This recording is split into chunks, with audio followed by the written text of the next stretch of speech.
welcome to another thrilling, fun-filled, action-packed edition of Groupthink, a show where three friends come together and try their damnedest to figure out life's weird mysteries while offering up various conspiracy theories to already twisted legends and myths. Groupthink is here to cast a sweeping beam of light across the dark and confusing landscape in an effort to bring you, our listeners, something new and interesting to spice up your otherwise dull and pathetic lives. My name is Stephen Pelakaitis, and holding it down with me tonight and every podcast is Ricky, Scotch Tape Carmen, and Tommy Swags. What's up, guys? I'm doing good. What up? So I'm Scotch Tape this week? Scotch tape. It's very vital to any household, right up there with duct tape. So last week I was the Hammer, and now I'm Scotch Tape. You're Scotch tape, so You definitely lost a few notches. Yeah, you may have fallen a few notches on that. I do not agree with that, but okay. All right. Well, it's October 26th. We're about 5 days. Oh, we are exactly 5 days from my favorite time of the year, Halloween. And this is, to me, one of the best months, October, just with everything that I enjoy, like paranormal, ghosts, stuff like that. There just seems to be never-ending supply of it on TV. And that's what we decided our show tonight should be about, ghosts and the paranormal. I know I'm a believer. Ricky, not so much. Swags, where do you land on this topic? You know, I'm a little on both ends of it. I do believe in the supernatural, but as far as some of the ghosts and apparitions, still kind of skeptical on that kind of thing. So when you think like paranormal or like supernatural, like what are you talking about? If you don't believe in ghosts and hauntings, like what other things are there?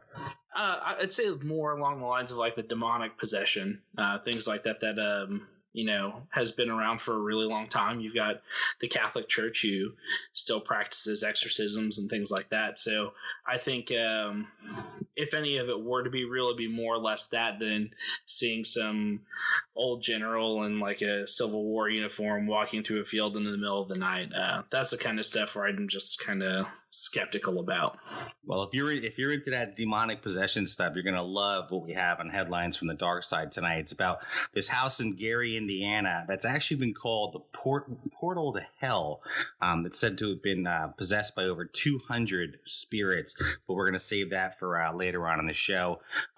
When we talk about the headlines from the dark side. And Ricky, you don't believe in any of this? No, I don't. I do not.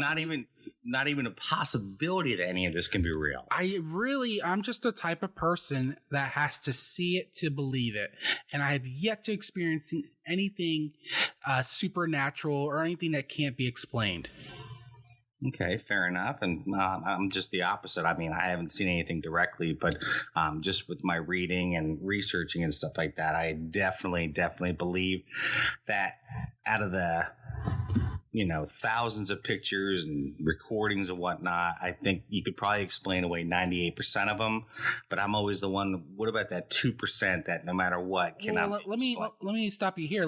Have you ever experienced anything supernatural? I don't know if you'd call it supernatural. I definitely had some things happen where I was in an environment where we were looking for supernatural and something weird happened, but not like in my everyday course of life. Like I've never been like visited by a dead relative or anything like that. Go ahead. But go ahead. No, I was going to say, I definitely believe that, we're energy, and I think any kind of horrific event, a murder, some kind of injustice, I think can leave an imprint.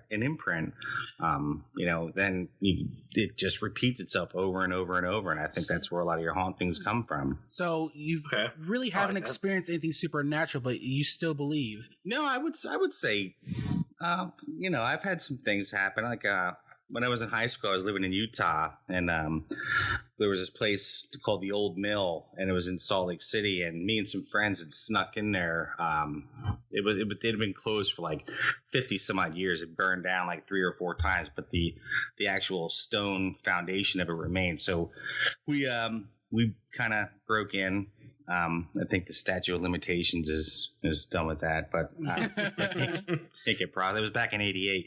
But there was still furniture and whatnot like strewn throughout the building, and I remember walking through. It was a pretty simplistic design to the interior, where it was really like only one pathway to kind of follow from entrance to exit, and we had gone in to, I guess, what would be like a kitchen area. And we'd come across a door that was locked. There was no, there was no way of moving it or pushing it open. And we had come through that way, maybe 5 minutes earlier. We'd finally managed to find a way around that to get around the door, and we'd come up on the opposite side of it and saw that there was a huge mattress pushed up against it that nobody, it would take 3 or 4 people to have moved this thing. It was it was just soaked with water and just, so weighed 200 pounds. So, that was kind of weird. It wasn't there a half an hour before, then all of a sudden it was there blocking our exit. That's why I said, we were in a situation where that's what we were looking for, and that happened. So could it be a supernatural? Who knows? Or maybe we didn't really come through that door and we kind of in the dark got confused. Who knows? Maybe it was a poltergeist. No. Or maybe it was a hobo playing a trick on you. Well, no, because because there's no way that the one person could have moved that. So, what about you, Swags? Have you experienced anything supernatural? Yeah, I guess you could say that. I'd say mine's probably more of a common one than most. Have you guys ever heard of the shadow people? Mm-hmm. Or it's just, for those of you who don't know, it's typically you'll look and you'll see a figure, like a full-size normal person, with 0 distinct features. No clothing, nothing like that, just... And this is a legitimate thing. Mm-hmm. Right. Yeah. Okay. It's a known thing that, if you Google shadow people, you'll hear the same description that a lot of people have. Yeah. But it's just like a person of sorts, but just no face, no color, no nothing, just a shadow standing in the middle of something. And you've seen these? You've seen these yourself? I have. I had about, I'd say 3 different times throughout my life where I've consciously seen and remember it. Whoa, 3? 3. All right, let's do the first one. Let's hear it. All right, so the first one I was a bit younger. Most of these happened, before I was age 13. Actually, all 3 instances did happen before I was 13. The first one, I had a friend staying the night, and in my bedroom, me and my brother shared a room, and our beds were on opposite sides, and so I had a sleeping bag in between the 2 beds where my friend slept on the floor. Okay. That night, my brother stayed the night at one of his friends' houses, so it was just me and my friend in the room, and I woke up in the morning, and I see this shadowy figure sitting on my brother's bed at the foot of it. And as a kid, I was terrified, so the natural thing to do is put my head under the cover, close my eyes, and I waited about a minute or so, and I hope it doesn't attack. Why is that? Right. Why is that a natural response for kids? Just get into their blanket. I guess you're just hoping that you're safe. Maybe it doesn't see me, so it can't hurt me. I don't know. This was there wasn't this wasn't nighttime. It was just daylight. There was enough light in the room. Yeah, there was light in the room. That's why it freaked me out, because it was there was a person sitting 5 feet from me on the foot of my brother's bed. And did it react to you at all that you remember? I don't remember, but when I pulled my head over the covers, my friend woke up. I was like, "Ow, why'd you kick me?" And I was like, I didn't, but there was something sitting at the edge of the bed, and it wasn't me, and it wasn't my brother. Oh, wow, that is creepy. And so he wasn't let's go ahead. I was going to say, could you see through it? Did it seem solid? Was it translucent? It was solid. That's the kind of why when I mentioned earlier, the apparitions where you see a faded person in the background of a picture. Mm-hmm. I don't really see that.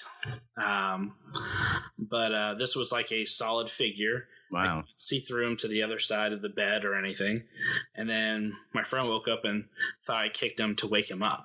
And I was like, I'm not even physically close to you. Oh my God. If that were to happen to me, honestly, I wouldn't be able to sleep for weeks. I wouldn't be able to. Mr. Skeptic, what would you chalk that up to? Seeing something like that? Well, if I was speaking scientifically, I would have to think Tommy was dreaming. Tommy could have been maybe, depending how much sleep he got, he could have been hallucinating. Was he hydrated? Yeah. Stuff like that. That's what I would chalk it up to scientifically. But if that's what really happened to Tommy, I'm not there to dispute that. I can't say yes or no. So you said there were other times too, Tom, when you saw this? Was it the same person, or was it just, did it look the same? It did look the same all 3 times. All so the second time was a couple years later. It was another sleepover. I was having a birthday party, and this time I had a few friends staying the night, and we were all now same house, different room. And this time, excuse me, I woke up in the middle of the night and I saw it sitting on like an ottoman in the middle of the room. And I thought it was really weird because we're all the kids were sleeping on the floor. I wake up and I see this thing just sitting at the edge of an ottoman in the middle of everybody. And not reacting to you at all, just completely. Not reacting, just sitting there. And I closed my eyes and I waited, and about probably 30 seconds or so, and I looked again and it was gone. And this time no one woke up. Like, no one made notion that they got touched or anything like that. So this time there was no physical contact towards anyone. And the last time kind of threw me off a little bit more. I was a little older. I think I was 10 or 11 maybe. And we were like visiting family in New York. Mm-hmm. So I'm in a completely different state, completely different house.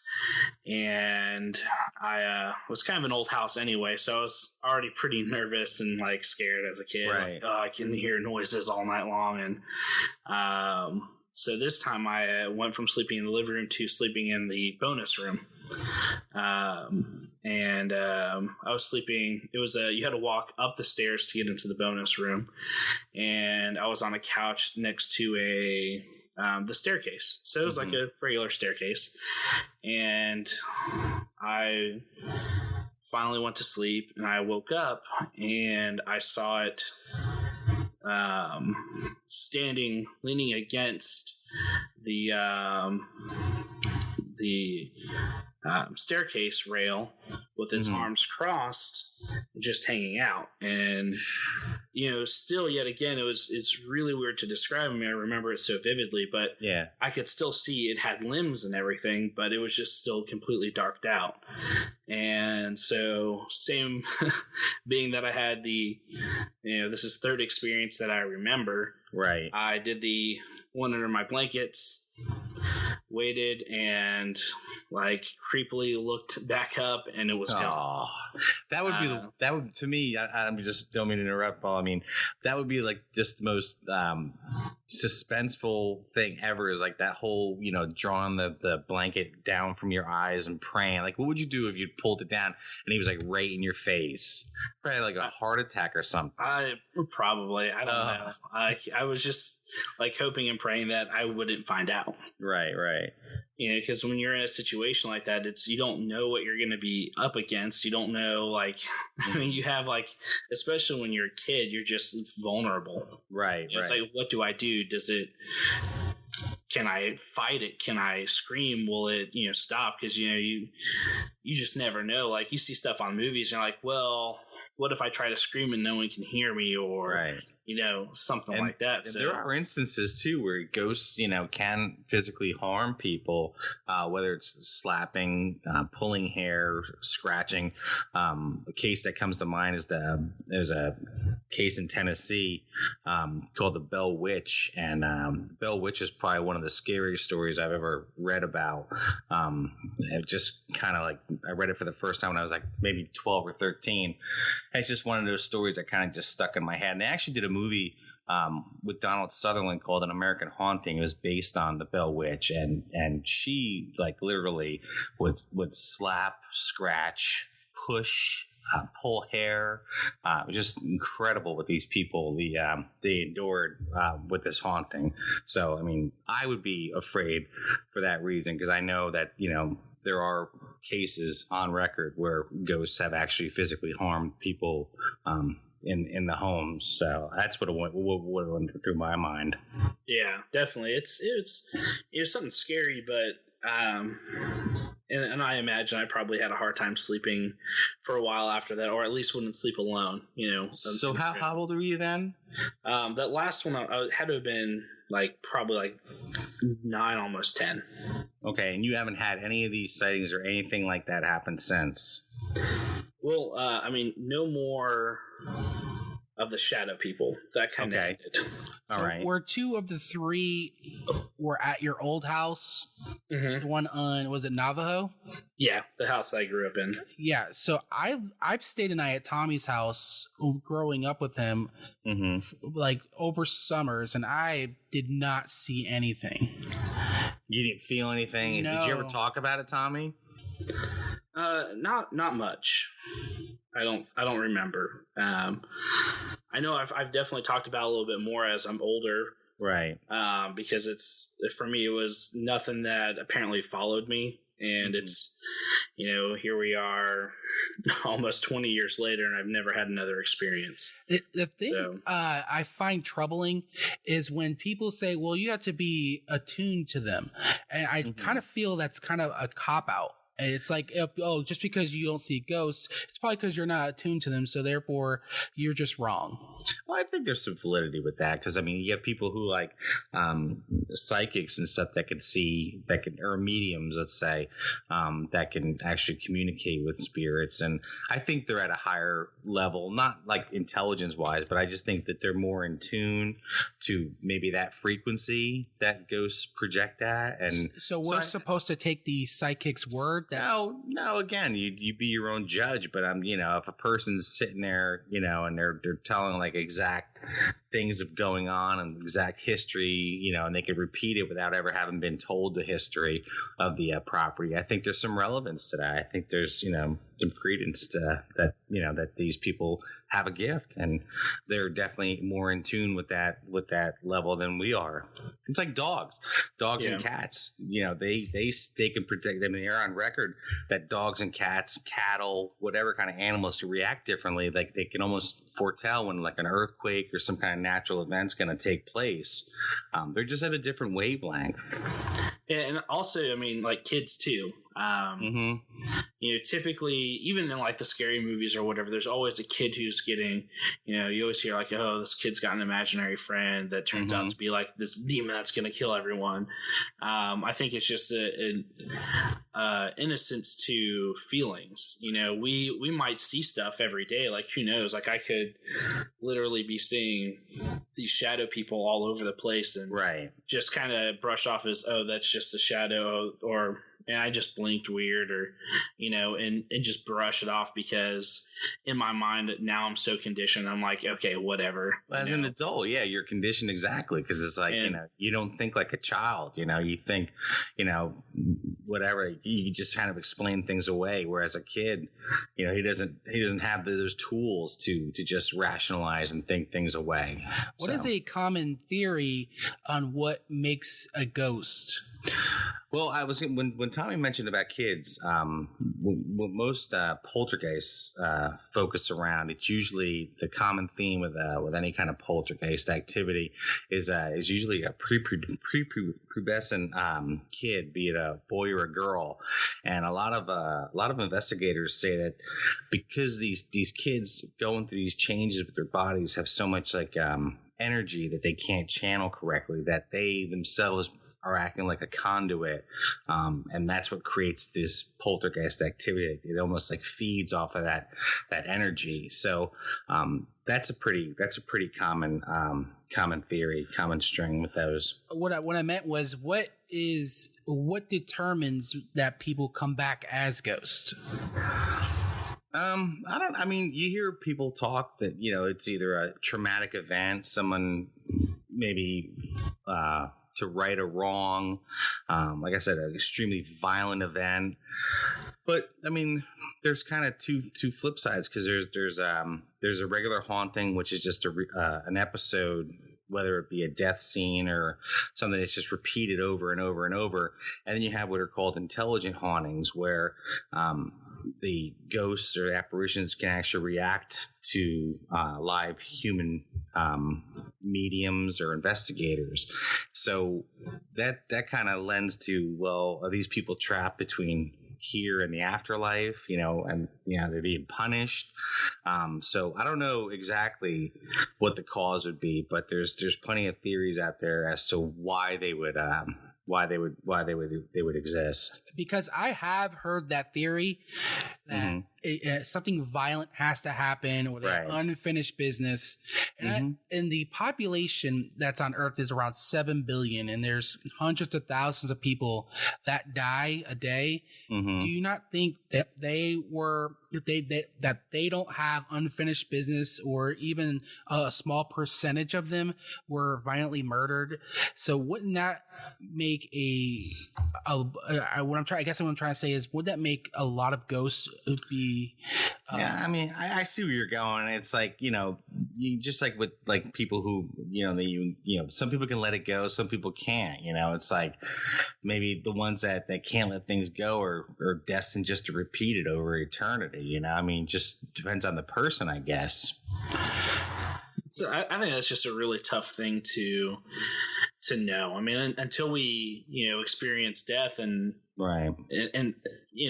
don't really know when the like hauntings and whatnot are so far and few in between. But yeah, I do agree. Usually it's something like really, really, like, it's got to be a level of 10 of horrible in order for that place to be rendered as a haunted, or especially of the more violent types. Have you guys ever experienced anything like I guess like the poltergeist, like things moving, or like your faucets turning on in the middle of the night, or lights turning themselves on and off? I had a girlfriend one time who she had I think she had a brother who had passed away when he was real young. I think he was like 8 or 9 years old, and she was 19 at the time we were dating. She told me that that for like about a week or 2 weeks after her brother's funeral, the phone would ring at weird hours of the night, and whenever she answered the phone, she would hear her brother or somebody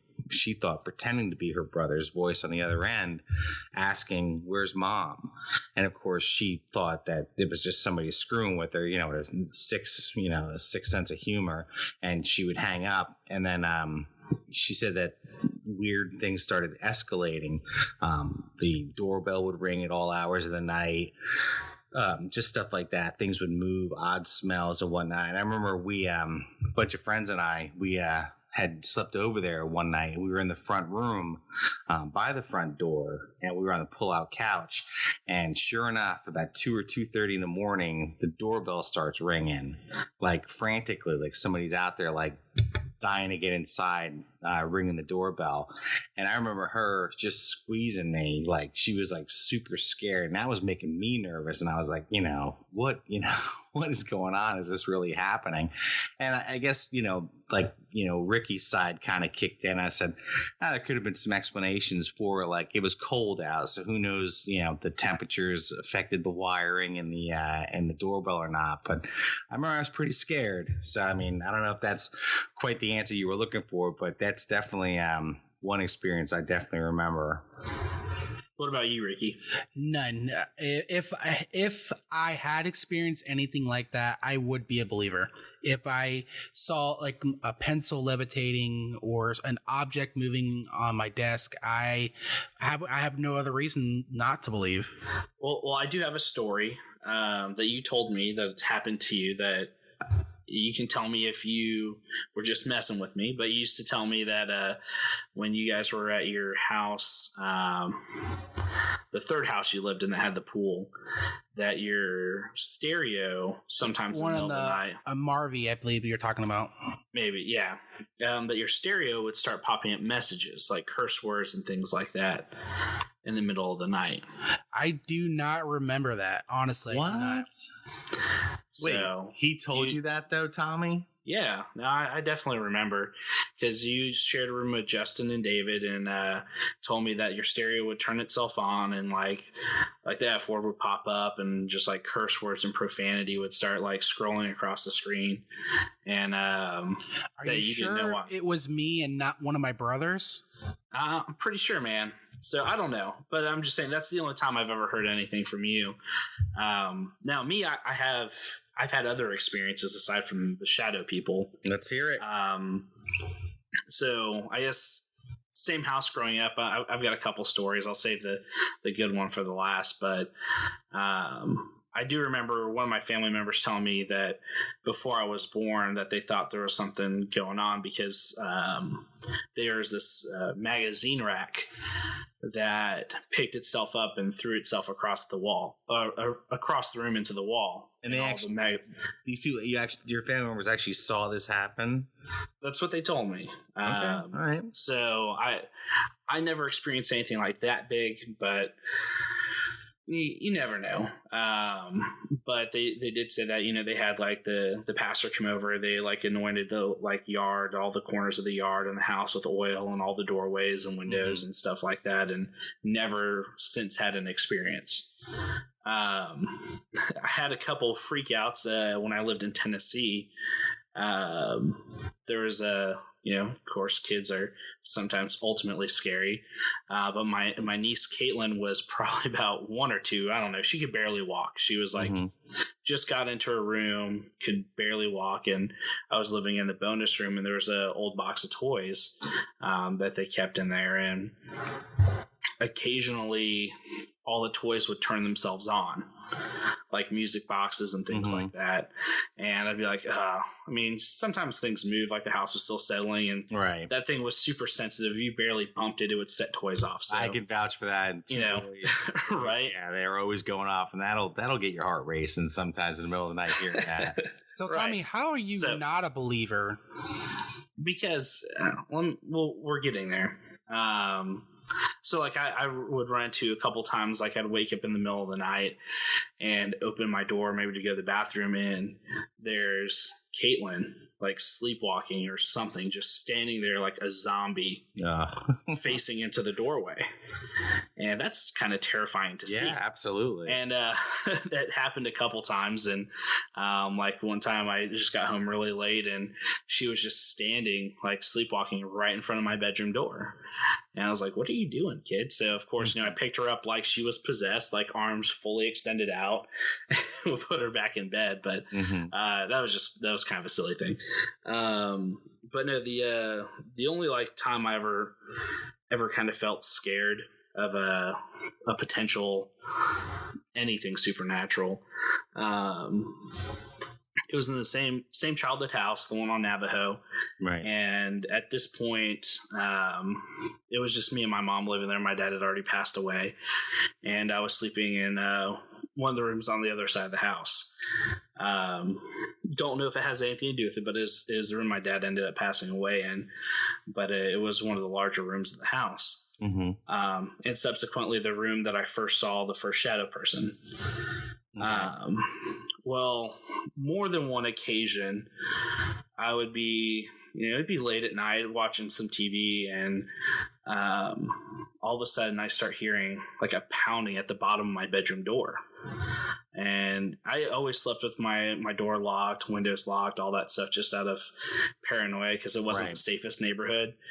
And I distinctly remember something being at the bottom of the door, like there was something trying to get in my room, like almost like where you can like almost see the door like moving, like the bottom corner of the door moving from the force Like, could you see something? I couldn't see that. I could see the door shaking, but it was Okay. either like someone was kicking it or something. But I distinctly remember the bottom of the door getting hit, and of course that freaked me out. Yeah, right. And it probably happened 5 or 6 times when I was alone in that room. On 5 or 6 different occasions? Right. And so I slept with a big knife and like a pellet rifle gun just in case like anything happened. But, of course, at this point I'm a little older, maybe like 13 or so, 14. The first time this happened, were you like answering her like, what do you want? Kind of like open the door thinking it was your mom or something like that? Or did you just know that something was just weird? Something wasn't right because it wasn't someone like knocking on the door. It was a little more aggressive. And right. I was like, well, I had a couple of theories. Like we had, at one point we had like, sometimes a mouse would get in the house or something from, like a vent or, that happened once or twice. And so I was like, well, maybe it just sees the light and it's just like going crazy and trying to run into the door to get in.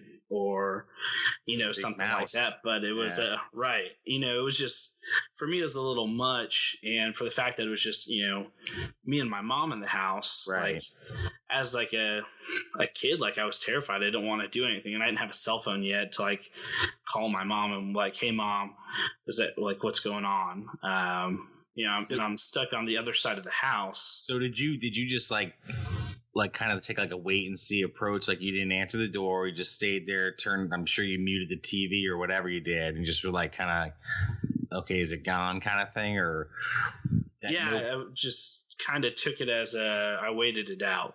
Okay. It wasn't like it lasted for like a long period of time, but I was awake and it was just boom, boom, boom, boom, boom, boom, boom, boom, boom, boom. And, and you're absolutely positively sure that the source was coming from the door. It wasn't like a neighbor next door slamming something. You actually saw the door shake as the knockings were happening. Yeah, it was literally like someone was hitting my door. Yeah. And so that was probably the most terrified I'd ever been. And so I ended up, that happened. Like I said, it happened a few times. Never when I had a friend stay the night or anything like that. And so I ended up moving into another room on the other side of the house. And then beyond that, I went years without another situation other than like the weird thing with my nieces. And then I had a couple weird dreams that I would wake up with like almost like scratch marks and stuff like that, but you can't tell when it's a dream. Did I do that, or did you do it to yourself? Is it? Is that I just have a a mental theory. thing? So I have a theory when it comes to Tommy. Tommy is a very vivid dreamer. Mm-hmm. He has these incredible dreams. He always talks about them. So I believe that some of these were just vivid dreams, and he thought he was awake, but he was actually sleeping. No, I mean, it's definitely impossible. You couldn't rule it out entirely. No, I can't. But just like you can't rule out the fact that maybe he was wide awake, Yeah, absolutely. When this happened. Absolutely. So that's the gray area where I'm talking about. Right. Like even if 99% of you can explain away, there's still that. And that's why I still say I'm kind of on the fence. Like I do say like more things like the demonic possession. Those type of things are what I'm really terrified about. Well, before we get on there, because I definitely want to talk about that. But did you? I mean, with these occurrences, you said it was a house on Navajo Street, right? That's you'd say that was the majority of where all this stuff took place. Yeah, I was in Tampa, Florida. Okay. Did you ever like do any research on the house? Like hear any stories of like previous owners, what happened, or anything like that? I didn't. I moved out of that house when I was like, I don't know, how old was about maybe 15, Ricky? Oh, a lot older 15, than that, buddy. No, you 15 or 16. Because, you were like 17, 18, dude. Early, because I remember I was at McDonald's when I was 17. So, yeah. But, I mean, I couldn't have been there much longer than 16. So but you never found out like maybe a previous tenant killed themselves or anything like that? No, like I said, though, I mean, the most of that stuff happened in the same room like my dad was in when he was sick, and but that wasn't like a traumatic, murder or anything like that. Right, right. I don't think your dad would come back trying to scare you either. Right. I mean, who knows? Like, he could have just have a really. My brother had something that was very eerie. He was in his garage. This is Paul, by the way.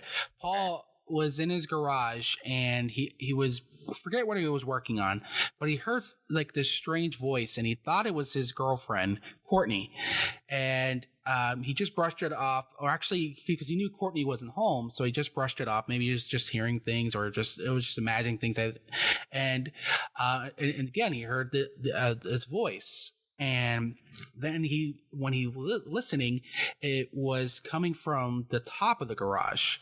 And at the top of the garage, he heard this rustling, like something moved. Just one solid move. You know how you tell something was sliding across.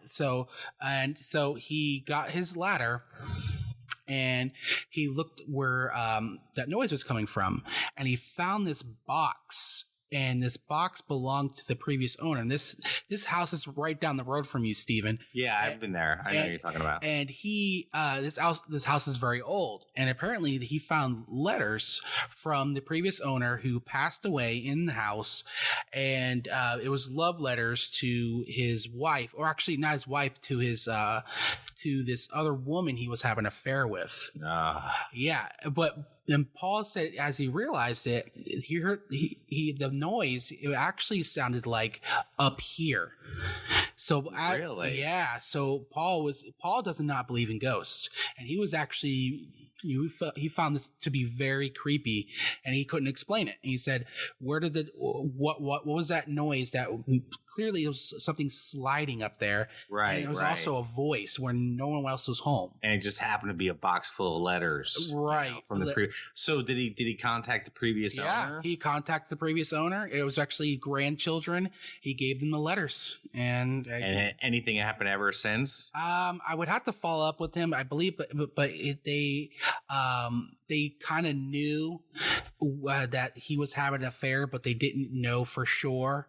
So maybe they got closure, or maybe I wonder if it was the guy, the ghost of the guy, or the ghost of his wife, like saying like look, he was cheating on me the whole time. Yeah. Kind of thing. Clear my name. Yeah. Exactly, right. Yeah. They thought I was crazy. Yeah, you would have to follow up Paul, but it was it's something for coming from a skeptic like Paul, that was very creepy. Well, those are the best. See, now if I were to tell you a story like that, you'd be like, whatever, because you want to believe so bad. But see, Paul's like the perfect person to be telling a story like that, because he is a skeptic, right? And, so if it happens and he's saying, then it's got to be like, he'd probably make a more credible witness than someone like myself. So that's right. I see what you're saying. Yeah. I agree. That's definitely a good thing. Yeah, for sure. And Tommy, I find it interesting that as far as ghosts and hauntings and whatnot, even with your experience, you're still on the fence. But you definitely, without a doubt, believe in demon possession or demons. Why is that? Well, I think the whole difference is, like I did grow up, Christian background, and I've always been a believer in the supernatural of good and evil. Mm-hmm. So, it's ignorant to be a believer in the good and not a believer in the evil. Yeah, and I definitely agree with you. And that's why when I watch horror movies, the ones that really get me are the ones about ghosts, or the ones about like demons, like the devil, especially because again, a Catholic background like yourself, there's that chance that this is absolutely can be true. This can happen, like The Exorcist, obviously, like millions of others. That movie just stayed with me for years after watching that, because that's like, your first introduction to really the devil, when you're growing up. And so to me, those movies just get me at a different level than some slasher flick or some, Scream kind of movie. If right. About, ghosts, because there's a possibility, and especially with me believing in ghosts, and definitely like you, heaven and hell, demons and angels and stuff like that, I definitely believe that there's a possibility that stuff like that absolutely exists. Right. And it's just, it's, to me, it's more believable than, you have these people, oh, I captured this on video, and it's not as, prevalent as there being, good spirits and bad spirits. And so that's kind of where I lay on that versus like the apparitions of seeing like the figure of a dead person or something like that in the background. And that's kind of how I set in on it. And where are you on that, Ricky? I've Googled exorcisms. Oh my God! And no, just about demons and angels. Do you believe at least in that biblical sense? Maybe. I guess I would say yes. Okay. I'm kind of on the fence about that. All right, so you're not as much of a. Like you'd believe that before a haunting. I would believe that before haunting. Yes. Okay. Well, this leads to a good start. Our part of the show, headlines from the dark side. It's where I pick a news article that is pretty obscure and supernatural in nature. And this time, especially this time during the year, you always have mainstream media picking up a story or two about a haunted house or whatnot. And this one kind of popped out a few weeks ago. It's about a home in the suburbs of Gary, Indiana. It's a location of a haunting so insane that many are calling it a modern day Amityville horror. Strange occurrences in the house far surpass the usual bumps in the night. Reports of children speaking in guttural, inhuman voices, levitating in the air, and even walking on the ceiling were all corroborated by bystanders like nurses and policemen, including a police captain who said the case made him a believer in the supernatural. Sounds like you should investigate that, Ricky. Probably turn you right around. I definitely want to, because all these people that say I've experienced a haunting, I want to. Indiana's not that far from us. Yes, it's true. It's not. And they said a psychic had actually it's a rental. It's a rental house. A psychic actually said the home was infested with over 200 demons. All right. So let me just stop you right there. How do they know there's 200 demons? Well, in there? Apparently psychics are pretty in tune. They can different voices, different inflections, different I don't know the exact science behind it, how they could sit there and just record and make sure, but they said over 200 demons were in this house. All right, we'll continue with the story. All right, so much so that Zach Bagans, who actually hosts the show Ghost Adventures on the Travel Channel, actually bought the house for $35,000 and right now is in the process of doing a documentary about the home called Hell House. And he said he actually had to stop production of the documentary because he said it was getting dangerous for the crew, and it got so dangerous they actually had to call a priest in to come exorcise the house.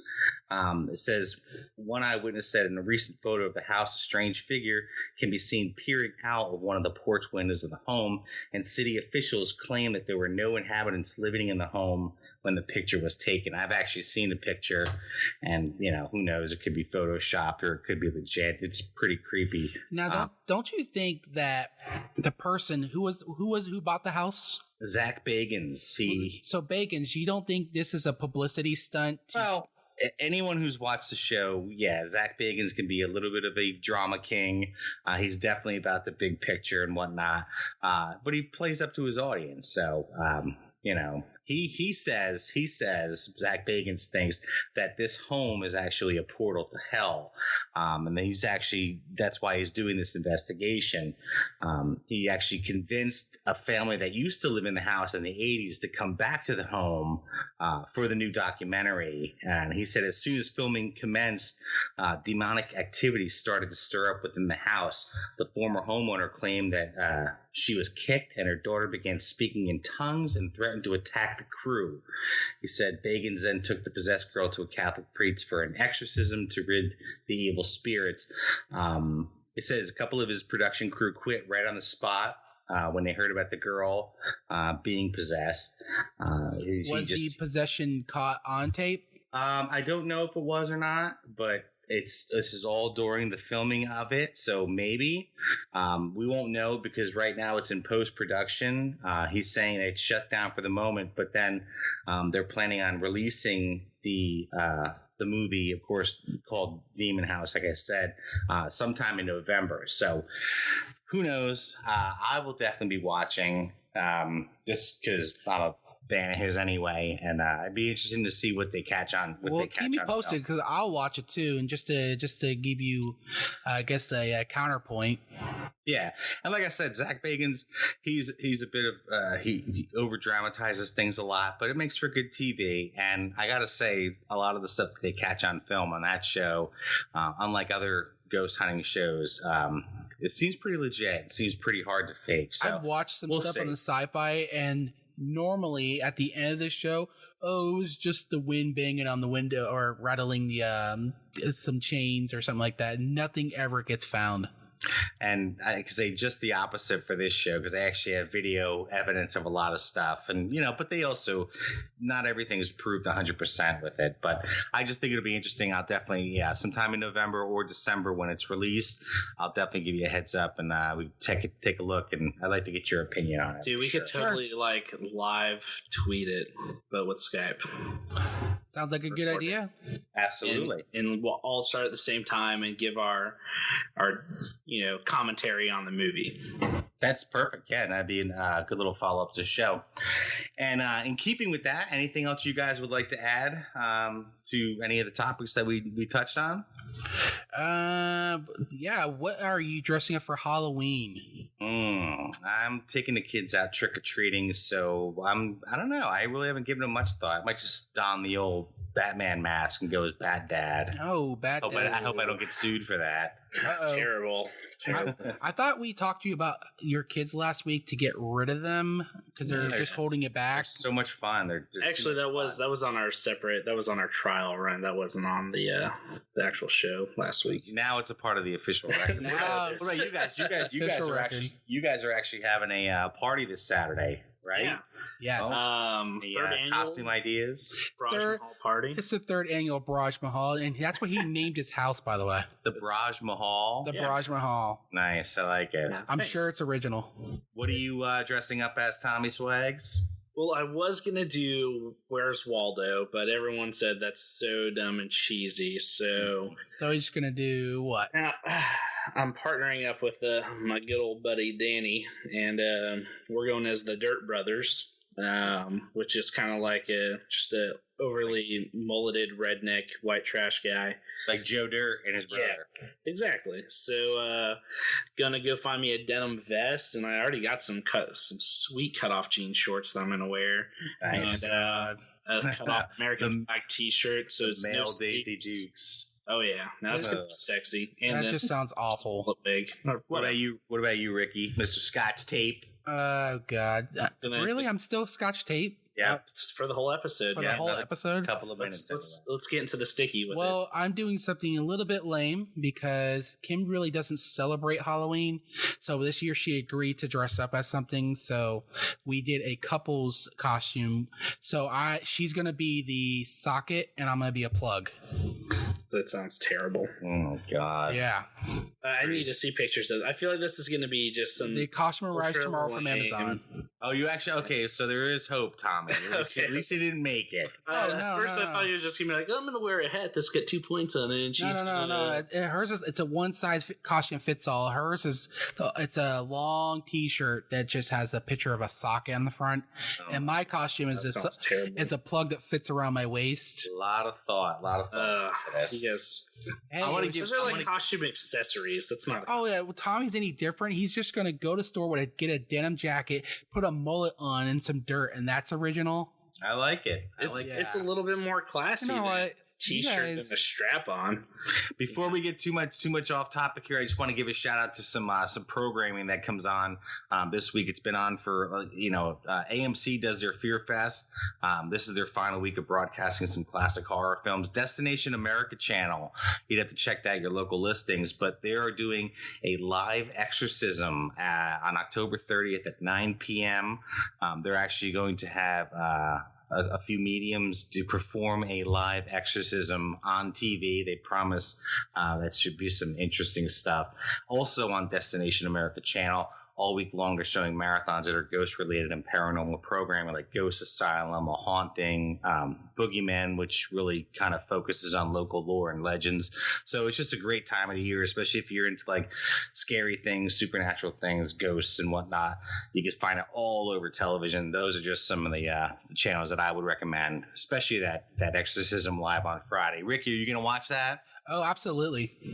You really are? Now that you mention it, that sounds interesting. I would like to see a live exorcism. First ever live exorcism. I would like to give a shout out to the Nearly Dead. Thank you for providing the intro and outro music. Thank you for that, Nearly Dead. You can find their great band. Yes, they are. You can also find their music on iTunes. And Tommy, if the listeners would like to send questions or future show suggestions, how can they do that? Definitely want to check us out on the social medias. You can find us at Twitter at GroupThinkCast. That's short for podcast. And on Facebook at Facebook.com/GroupThinkCast. Definitely feel free to either post on our page or shoot us a direct message if you have questions or maybe like a favorite, lore that you'd love to hear about that we can kind of dig into. Mm-hmm. And keep connected. We'd love to hear some ideas and love to hear from you guys and some feedback too. And definitely like our page. I think we had like 40 last week. Yeah, let's double that. Let's get a million. Let's get to like 47. Let's 47 by Thursday. I'm pretty sure my mom already liked the page. So my mom hates our show. Yeah. Has she heard? Has she listened? She refuses to listen. Oh, jeez. Did you tell her I was on it? She loves me. She said she'd rather listen to anything else besides a person from New Jersey. Wow. That's me. Wait, she singles out me. Yeah. Wait a minute. Hey, it could have been worse. She could have said, I'd rather listen to Paint Dry. Paint Dry. Is that? Which is worse than watching Paint Dry. Wait a minute. It's a lot worse. So anyway, that's going to wrap it up for our Halloween special here on Groupthink. Hope you liked it. Again, we're kind of new at this, just kind of, getting off the ground. But we have some pretty interesting upcoming topics that we're going to tackle the next few weeks. Things like, did J.P. Morgan and Thomas Edison have Nikola Tesla killed? Was Sir Arthur Conan Doyle the real Jack the Ripper? Just stuff like that. Just anything weird. We're just going to get in there, kind of bounce around, chew up and spit out and see what happens. So definitely stay tuned and stay connected. And we appreciate you listening. I'm Steve Polakaitis saying goodnight for Ricky Scotch Tape Carmen and Tommy Swags. Good night, gentlemen. Good night.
Dress me up and make me talk.